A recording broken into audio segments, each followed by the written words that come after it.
आज के समय में शिक्षा का उद्देश्य मात्र डिग्री लेकर नौकरी प्राप्त करना भर रह गया है। विषय के पूर्ण ज्ञान को जरूरी नहीं समझा जाता।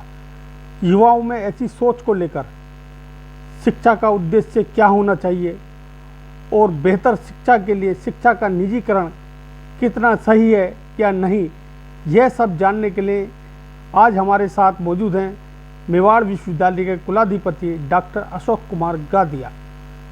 अशोक जी, डिजिटल युग में गुरुकुल की व्यवस्था की भावना शिक्षण व्यवस्थाओं में कितनी उपयोगी मानी जा रही है? देखिए, डिजिटल युग आ गया है। शिक्षा आजकल हर जगह अवेलेबल है। यूं कहें कि हर डोर स्टेप पे अवेलेबल है तो कोई अतिशयोक्ति नहीं होगी। तो उसके बावजूद भी गुरुकुल शिक्षा का अपना महत्व है। और गुरुकुल शिक्षा में गुरु क्या करता था?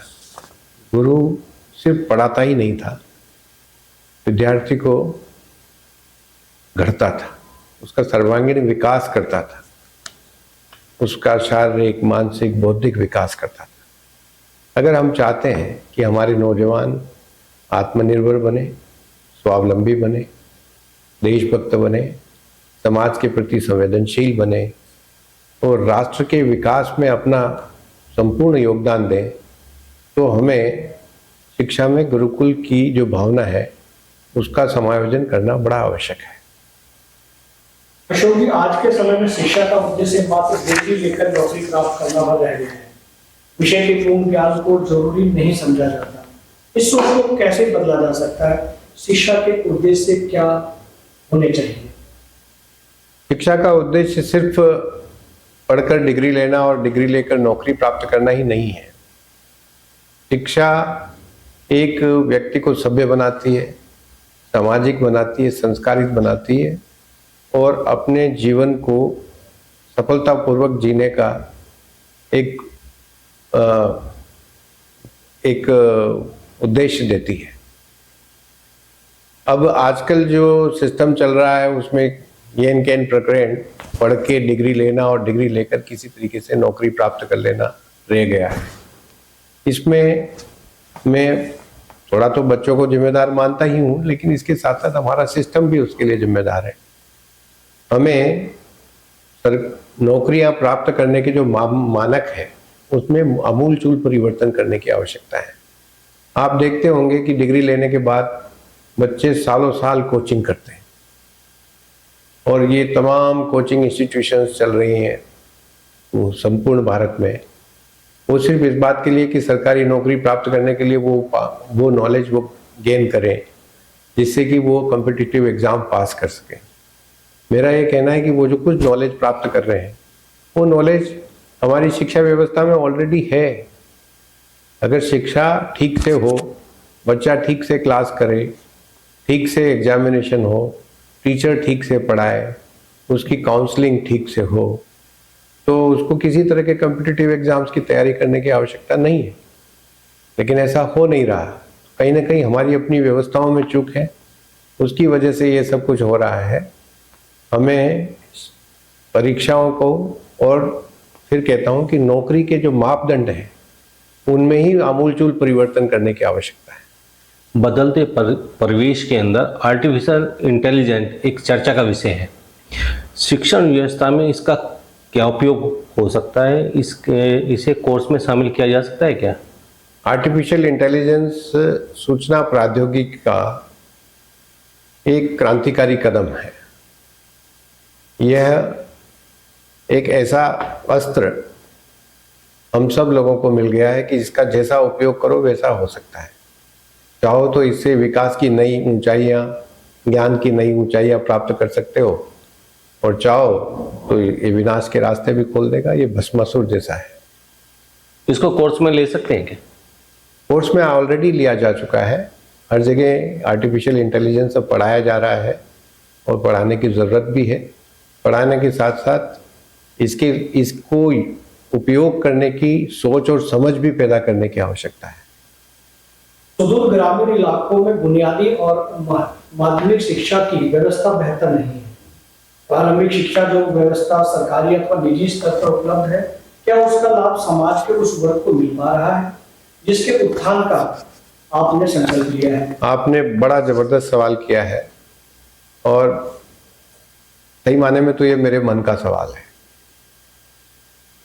जो ग्रामीण अंचल है और शहरी अंचल भी है, जो पिछड़ा हुआ अंचल है, वहाँ पर जो सरकारी स्कूल हैं या जो प्राइवेट स्कूल्स हैं, उनमें जो प्राथमिक और माध्यमिक शिक्षा है उसका स्तर बिल्कुल भी ठीक नहीं है। बड़ी चिंता का विषय है। इसको बहुत सोचने पर यह समझ में आया कि ये कैसे ठीक हो सकता है।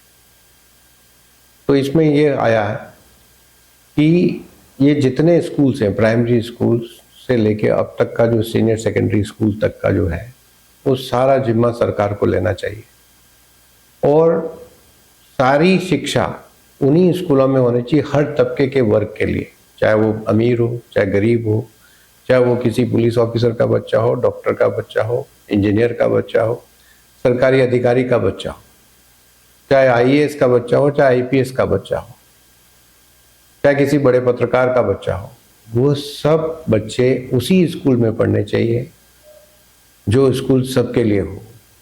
उसका मीडियम भी पढ़ाने का वही होना चाहिए, सिलेबस भी सेम होना चाहिए। अगर हम ये करने में सफल होते हैं तो मैं आपको गारंटी के साथ कह सकता हूँ कि हमारे सारे स्कूल ठीक हो जाएंगे। शिक्षा समाज का दायित्व है या सरकार का? शिक्षा प्रारंभिक रूप से सरकार का दायित्व है, लेकिन अगर सरकार उसे पूरा नहीं ठीक से कर पाती तो ये समाज का दायित्व है। सरकार से बड़ी है समाज, समाज से सरकार है, सरकार से समाज नहीं है। इसलिए अगर सरकार कहीं विफल होती है अपनी प्रारंभिक ड्यूटीज में, तो सरकार समाज को करना चाहिए। आप अपने शिक्षण संस्थानों का वित्तीय प्रबंधन आप किस तरह से करते हैं? देखिए, हमारे जितने संस्थान हैं और उसमें लगभग 15,000 विद्यार्थी अभी पढ़ रहे हैं, उसमें 75% बच्चे SC, ST, OBC माइनॉरिटी के हैं, जो अपने आप में कीर्तिमान है। अब ये तो आप जानते ही हैं, जब ये और इन 75% बच्चों में 90% बच्चा जो है वो गांव से ताल्लुक रखता है, गरीब घरों से ताल्लुक रखता है। तो ये तो आप जानते ही होंगे कि ये बच्चे कितनी फीस दे पाते हैं। कई बच्चे उसमें से फ्री ऑफ कॉस्ट पढ़ते हैं, कहीं 50% पे स्कॉलरशिप है, कहीं 25% पे स्कॉलरशिप है। तो वित्तीय प्रबंधन तो मुश्किल होता ही है। लेकिन देखिए, आपकी अगर ईमानदार इच्छा हो और कुछ अच्छा करने का मन हो तो ये सब चीज़ें हो जाती हैं।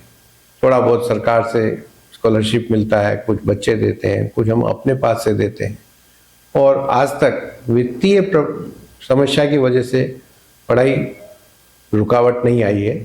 मैं आपके माध्यम से सबको कहना चाहता हूँ कि देखिए, कोई भी बच्चा, ये सरकार और समाज की जिम्मेदारी है कि पैसे की कमी की वजह से उसकी शिक्षा अधूरी रह जाए, तो ये हम सब के लिए एक बड़ी शर्मनाक बात है। अशोक जी, सरकारें तमाम राज्यों की बदलती रहती हैं और नीतियां बदलती हैं, उनकी प्राथमिकताएं भी बदलती हैं, और मौजूदा स्थिति में दिल्ली सरकार बदली है। तो जो सरकार बदलती है वो पुरानी सरकार के जो नियम और नीतियां होती हैं उनको बंद करती है और अपनी नीतियों को चलाना चाहती है। तो उस नीतियों को बंद करके चालू करना, नई नीतियों को चलाना, उससे किसका लाभ होता है? आम जनता का या सरकारों का, या किसी का नहीं? सच्ची में तो किसी का लाभ नहीं होता। आम जनता तो उससे सफर ही करती है, क्योंकि देखिए, जब नीतियां बदल जाती है, पुराने काम जो है, जो जिन सरकारों ने की जो प्राथमिकताएं थी वो नहीं थी, वो दूसरी प्राथमिकताएं हो गई। तो उन पहली प्राथमिकताओं के अंतर्गत जो काम किए हुए होते हैं और जिनके पेमेंट्स ड्यू होते हैं, वो सब रुक जाते हैं। उनके लिए बड़ी समस्या होती है।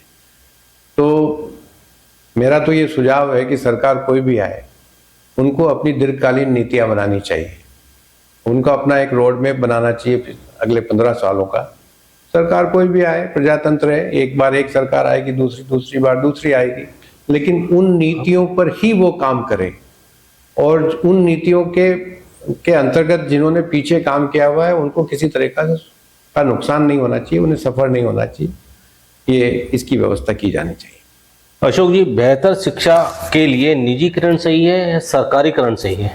मैंने पहले भी बताया आपको कि देखिए, प्राथमिक और उच्च माध्यमिक सीनियर सेकेंडरी लेवल तक सारे स्कूल, सारी स्कूली शिक्षा सरकार को अपने हाथ में लेनी चाहिए। उसमें सारे स्किल डेवलपमेंट के काम, बेसिक कंप्यूटर शिक्षा के काम, नैतिक शिक्षा के काम, ये सब काम सरकार को 12वीं तक कंप्लीट कर देने चाहिए और उसका सारा पैसा सरकार को खर्च करना चाहिए। और सभी में एक ही सिलेबस हो, सभी वर्ग के बच्चे एक ही स्कूल में पढ़ें। अगर टाट पट्टी पर बैठना है तो सभी वर्ग का बच्चा टाट पट्टी पर बैठेगा। क्यों अलग अलग क्लासिफिकेशन हमने कर रखे हैं? सभी पढ़े और वो काम सरकार को ले लेना चाहिए। जैसे ही उसकी 12th तक की एजुकेशन, उसमें तय हो जाता है कि ये हायर एजुकेशन करने काबिल भी है या नहीं है।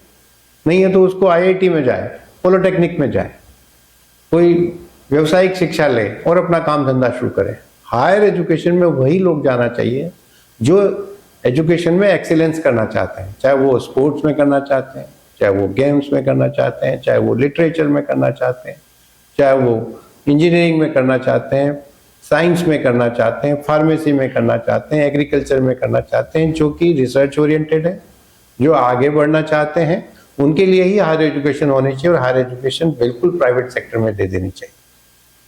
हाँ, और उसमें ये सवाल खड़ा होता है कि जो अगर आपने प्राइवेट सेक्टर में दे दी तो वो लोग कैसे पढ़ेंगे जो गरीब घरों से हैं, उनके पास पैसे नहीं है। उसके लिए सरकार को बहुत कम दरों पर, कम ब्याज दरों पर उनको लोन देना चाहिए और उनको ये कहना चाहिए, भैया आप ये लोन लो, पढ़ाई पूरी करो और उसके बाद जब आप नौकरी लगो तो इस लोन को चुकाओ, जिससे कि वो भी जिम्मेदारी के साथ पढ़े। तो ऐसा नहीं है कि मैं पढ़ लिया और उसके बाद में कुछ नहीं करूँ। तो ये सिस्टम बनाना चाहिए। सरकार को कम से कम 1 लाख करोड़ का फंड बनाना चाहिए कि जो भी बच्चा हायर एजुकेशन करना चाहेगा, गरीब बच्चा, उसके लिए लोन की सुविधा है, उसको कहीं रुकावट नहीं आएगी। और जो पैसा दे के पढ़ सकते हैं वो पैसा दे के पढ़े। हायर एजुकेशन प्राइवेट में हो, basic education up to 12th तक वो सरकार में हो। तो अगर हम ये मॉडल फॉलो करेंगे तो हम बहुत आगे बढ़ेंगे और जो कुछ हमारा जो बजट है, अगर वो स्कूलों में लगेगा तो स्कूलों की स्थिति भी बिल्कुल ठीक होगी। तो जी, पहले संयुक्त परिवारों में प्रणाली के दौरान बुजुर्गों को बच्चों के लिए संस्कार की पाठशाला माना जाता था, चाहे दादा दादी हो या नाना नानी। वर्तमान में एकल परिवार प्रणाली में उनके लिए कोई जगह नहीं है और युवा वर्ग नौकरी पेशा परिवारों में उन्हें आज बोझ समझा जाने लगा है। तो हम उनको बोझ समझ रहे हैं तो संस्कारहीन होते जा रहे हैं। इस विषय पर क्या? बहुत अच्छा सवाल है आपका। मेरा उसमें ये कहना है कि देखिए, ये जितने बुजुर्ग हैं आज की डेट में, वो सब के सब रिटायर्ड लोग हैं, अच्छे पढ़े लिखे हैं, उन्हें अच्छा अनुभव है, शरीर से भी ईश्वर की कृपा से बिल्कुल ठीक है। ऐसे लोगों को उस गली का जो प्राइमरी स्कूल है उनके साथ जोड़ना चाहिए और इस तरीके के लोगों को बिना किसी तरीके के शुल्क के वो लोग सेवाएं दें। स्पेशली जो काउंसलिंग का सेशन है, बच्चों को अच्छी कहानियां बनाना, महापुरुषों की जयंतियां मनवाना, महापुरुषों की शिक्षा देना, जीवन के जो कटु अनुभव है उनको बताना, व्यवहार के अनुभव बताना, तहजीब तमीज सिखाना, ये सब चीज़ें हमारे यहाँ के बुजुर्ग जो अपने हैं उनको स्कूलों के साथ अगर हम जोड़ने के कोई स्कीम बनाएंगे तो उनका भी समय ठीक से पास होगा और आगे आने वाली जनरेशन जो परिवार में एक स्वाभाविक शिक्षा लेती थी वो अभी नहीं ले पा रही है, उसकी कमी भी पूरी होगी। तो वर्तमान में जो युवा पीढ़ी है, मेल फीमेल है, शादीशुदा है या शादीशुदा नहीं है, वो एक परिवार में जीना चाहते हैं। जो दंपति होते हैं वो दोनों नौकरी पेशा होते हैं।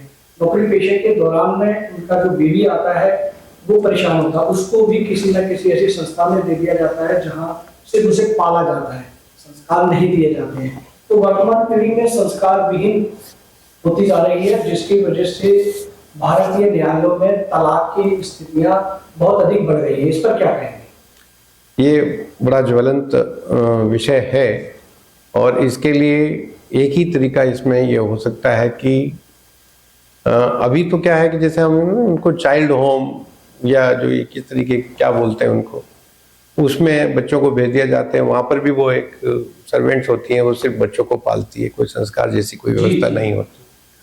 मैं फिर एक बार और कहूँगा कि इसमें जैसे हर जगह आजकल RWA बनी हुई, रेजिडेंट वेलफेयर एसोसिएशन बने हुए, ये सब शहरों की समस्या है, गांव की समस्या कम है। तो इनमें RWO को ये इनिशिएटिव लेने चाहिए अपने अपनी सोसाइटीज़ में या अपने मोहल्लों में, कि वो इस तरीके के बच्चों को खुद अपने यहाँ रखें, और जो बुजुर्ग लोग हैं जो कि जिनके पास बच्चे नहीं हैं या जिनके बच्चे विदेश गए हुए हैं, वो आकर उन बच्चों का देखभाल करें। और एक परिवार का, जब हम कहते हैं कि एक परिवार है हमारे, जैसे एक सोसाइटी है, तो उसमें हम होली दिवाली साथ मनाते हैं और भी तमाम तरह के त्यौहार साथ मनाते हैं, तो हम क्यों नहीं अपने बच्चों को संस्कार देने को इसको भी एक त्यौहार के रूप में लें और इनको हम संस्कार देने का काम करें। ये मजबूरी हो गई है आज के ज़माने में कि पति पत्नी दोनों को नौकरी करना आवश्यक है, क्योंकि जब उन्होंने कोई फ्लैट लिया तो उसकी किस्त बन गई, जब गाड़ी ली तो उसकी किस्त बन गई, कुछ गैजेट्स लिए तो उनकी किस्त बन गई, तो वो तो लोन में ही शुरू हुए और लोन में ही मरेंगे, तो वो लोन चलता रहेगा तो वो कैसे पूरा करेंगे। इस वजह से ये करना उनके लिए ज़रूरी हो गया।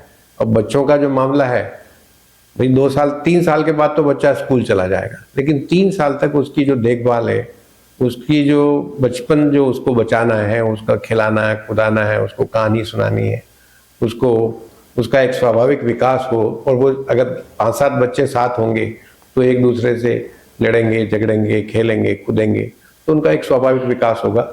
ये हम लोग बुजुर्ग लोगों के माध्यम से कर सकते हैं। अशोक जी, युवा दंपति अगर सामूहिक रहें अपने परिवार के साथ, तो क्या ये स्थितियां कम हो सकती हैं? क्योंकि न्यायालय में तलाक के केस दिन प्रतिदिन बढ़ते जा रहे हैं।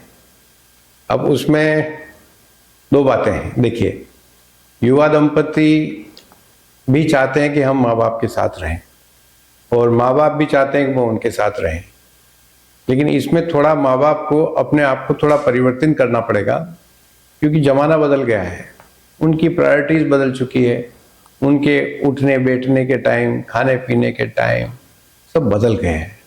अब जो स्पेशली जो माताएं होती हैं, वो जिस डिसिप्लिन में अपने आई और उन्होंने पूरी ज़िंदगी निकाली, तो वो थोड़ी रिजिड हो जाती है, वो उसी डिसिप्लिन में चलना चाहती है। वो युवा पीढ़ी को सहन नहीं होता, तो उसमें फिर डिस्प्यूट होता है। तो ये थोड़ा सा अब माँ बाप को भी थोड़ा झुकने की आवश्यकता है कि भी बच्चे अब बड़े हो गए, अपने हिसाब से थोड़ा सा करें और उनको उतनी फ्रीडम दें कि भाई ठीक है, तुम अपने हिसाब से कर लो, हम अपने हिसाब से कर लेते हैं, तो गाड़ी चल जाएगी। जहाँ फिर इंसिस्टेंस होता है, जहाँ ये होता है कि नहीं हमें हमारे हिसाब से ही आपको चलना पड़ेगा, तो फिर वो वहाँ वो कहता है भाई अब हमारी फ्रीडम खत्म हो रही है तो हम अलग रहेंगे।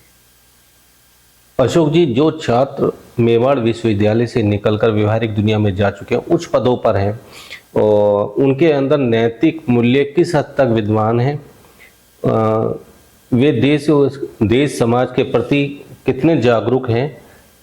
ये जो छात्र हैं, जो छात्र जीवन के अंदर जो उनके अंदर मूल्य थे, वो क्या आज के समय पर उतने हैं, उसको निभा पा रहे हैं? इसका आकलन भी क्या आप कभी करते हैं? मैं समझ गया, आपका बहुत अच्छा सवाल है, और ये वास्तव में हमारे लिए एक आत्मनिरीक्षण का भी सवाल है। देखिए, हम लोग, हमारे पास जो बच्चा आता है वो 12th पास करके आता है, और बहुत सारे बच्चे ग्रेजुएशन करके आते हैं। हम इस बात की चिंता नहीं करते हैं कि उनका पीछे का बैकग्राउंड कैसा रहा। दोषारोपण करने से काम नहीं चलता है। जहाँ से जो प्रोडक्ट आपको मिला है, रॉ मटेरियल मिला है, उसको फाइनल प्रोडक्ट आपको बनाना है, आप उसकी तैयारी करो।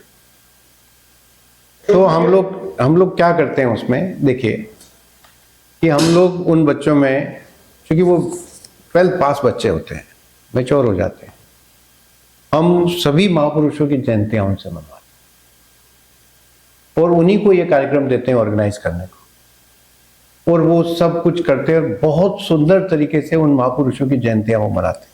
कुछ लोग भाषण देते हैं, कुछ लोग रोल प्ले करते हैं, कुछ उनके कोटेशंस पढ़ते हैं, ठीक है, कुछ उस पर ऐसे राइटिंग्स करते हैं। तो एक तरीके से वो महापुरुष उनके जीवन में गया। जब वो उनके जीवन में गया तो कुछ न कुछ तो उसमें से वो सीखता है। इसके अलावा हम NSS के माध्यम से समाज सेवा का काम कराते हैं, NCC के माध्यम से उसमें डिसिप्लिन लाने की कोशिश करते हैं, तमाम तरह के त्योहार और उनके जो एनुअल फेस्ट होते हैं उसमें हर तरह की एक्टिविटी कराते हैं। बच्चा जितना अपने आप से करेगा उतना वो सीखेगा। और मैंने ये पाया है कि जब जिन जिन बच्चों ने इन सब में पार्टिसिपेट किया, उसमें देशभक्ति समाज के प्रति संवेदनशीलता, विनम्रता का अभाव। 15,000 विद्यार्थी पढ़ रहे हैं, लगभग 12.5 लाख स्क्वायर फीट एरिया हमारा बना हुआ है। 2,000 बच्चों का हमारे पास लड़कों का हॉस्टल है, 500 लड़कियों का हॉस्टल है। 100 प्रोफेसर रह सके उतने हमारे पास स्टाफ क्वार्टर्स हैं। तो इस फ्रंट पे हम ठीक है। सारी लैब लेबोरेटरीज हमारे पास हैं। एक 100 बेडेड हॉस्पिटल में हमने बना लिया है। मेरी पहली प्राथमिकता ये है कि मैं मेडिकल और पैरामेडिकल के कोर्सेज को बहुत व्यवस्थित तरीके से अपने विश्वविद्यालय में अगले आने वाले सालों में चालू करना चाहता हूँ। दूसरा, मैं जो बच्चे यूजी, पीजी और पीएचडी नहीं कर सकते, यानी कि 10वीं पास या 12वीं पास हैं, या 10वीं फेल है या 12वीं फेल है, उसके बाद आगे नहीं पढ़ सकते, उनके लिए एक कौशल विकास का बहुत बड़ा सेंटर बनाना चाहता हूँ, जिससे कि आसपास के जितने बच्चे हैं वो जो आगे नहीं पढ़ सकते उनको हम कौशल विकास के अच्छे कोर्सेज साल भर का, 6 महीने का कराकर उनको कहीं ना कहीं काम धंधे के साथ लगा दें। 2, तीसरा जो मैं चाहता हूँ एग्रीकल्चर का, क्योंकि आने वाला समय एग्रीकल्चर का बहुत भविष्य है इस देश में। तो एग्रीकल्चर का लेटेस्ट टेक्नोलॉजी का एक सेंटर ऑफ एक्सीलेंस बनाना चाहता हूँ, जिससे कि जो हमारे एग्रीकल्चर के बच्चे हैं उनको तो पढ़ाए, लेकिन आसपास के जो और कॉलेजेज हैं, स्कूल्स हैं, उन बच्चों को भी एग्रीकल्चर की जानकारी दे। और सबसे ज़्यादा हमारे जो किसान हैं उन किसानों को हम ट्रेनिंग दे सकें, छोटे छोटे 2 दिन की, 3 दिन की, 4 दिन की, 5 दिन की, और उनकी कार्यक्षमता कैसे बढ़ा सकते हैं, उनकी आमदनी कैसे बढ़ा सकते हैं, उनकी उपज कैसे बढ़ा सकते हैं, इस पर हम काम करें। इसके अलावा मैं हमारे विद्यार्थियों के लिए शारीरिक, मानसिक और बौद्धिक विकास सबका इंश्योर्ड हो, उसके लिए एक सेंटर मैं बनाना चाहता हूँ, जिसमें कि हम अलग अलग विधा के एक्सपर्ट लोगों को बुला के उन बच्चों को संस्कारित करवा सकें, उनको शिक्षित करवा सकें। देखिए, बच्चों का ऑलराउंड डेवलपमेंट बहुत जरूरी है। सिर्फ और सिर्फ पढ़ के डिग्री लेने मात्र से काम नहीं चलेगा। वो हर तरीके से विकसित हो और आत्मविश्वासी हो, कॉन्फिडेंट हो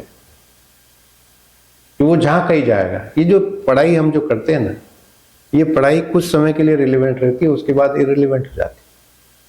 वो तो फिर आपका मानसिक विकास कैसा है, आपका बौद्धिक विकास कैसा है, उस पर ही सारा आगे का खेल होता है। और शारीरिक विकास ठीक नहीं है तो बीमार पड़ जाओ, तो फिर क्या कर पाओगे। तो इस वजह से मानसिक, शारीरिक और बौद्धिक विकास तीनों होना बहुत आवश्यक है बच्चों, और उसको इंश्योर करना हर एजुकेशन प्रोवाइडर का काम है। इसके अलावा मैं एक बात और आपको कहना चाहता हूँ जो बहुत ज़रूरी है, और आपके माध्यम से मैं हिंदुस्तान की सरकार, सभी राज्य सरकारें और सभी बड़े लोग जो समाज की चिंता करते हैं, देश की चिंता करते हैं, उनको बताना चाहता हूँ। देखिए, इस देश में अभी इस वक्त 70 करोड़ युवा है, और हम विश्व की सबसे बड़ी युवा आबादी के देश हैं। अगले 25 सालों तक, सन 2050 तक ये रेशियो ऐसा ही रहने वाला है कि हम विश्व की सबसे बड़ी युवा आबादी के देश बने रहेंगे। इस युवा आबादी का ये हमारे लिए चैलेंज भी है और ये हमारे लिए अवसर भी है।